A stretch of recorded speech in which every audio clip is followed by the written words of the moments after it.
Well, there has been lots of talk about this snow season, as especially compared to last season, it has been a very quiet and dry one. And we're even still noting that our numbers are largely below normal. Now, we did have that system last week that did report just an inch on the ground there on Wednesday, but with those warm surface temperatures and sunshine returning over the weekend, much of that melted down.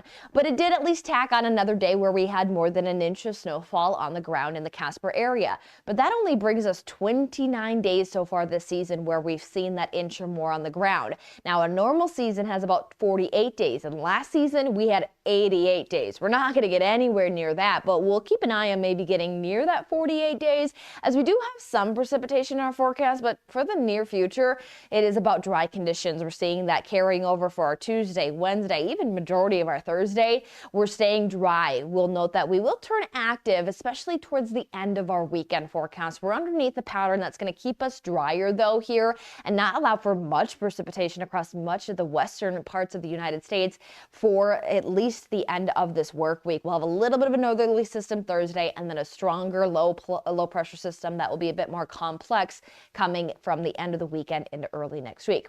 But before we get towards the end of the week where changes will arrive, note that we have spring arriving as we head here into our Tuesday. It will officially begin at 9:06. Is what we note with the spring equinox is that we head into the time of the year now where we have more than 12 hours of daylight as that sun angle is now working its way into the northern hemisphere. We're still even gaining daylight as we have about 12 hours and 8 minutes on the board for our Tuesday. We'll even get up to 14 hours through May 1st and continue to gain daylight into June, and that stops around the summer solstice, which is around the middle towards the end of June, and then we start to slowly decrease that daylight through the end of summer. But we will continue to talk about the warming conditions here as we are back to some more of those mild temperatures. All day sunshine here Tuesday will allow for another day where we'll climb through those 60s and look to top off with a high temperature into those 60s. So bringing us 5 to even up to 15 degrees above normal, not only just east of the divide, but all the way through those western elevations. 47 there, Jackson and Yellowstone, definitely allowing for a melting forecast. Lander 58, Sheridan 64, Casper 61, Gillette just around 60 degrees, Medicine Bow even climbing to 51 degrees. Rinse and repeat that forecast into our Wednesday. More sunshine, temperatures at least extending towards those 60s.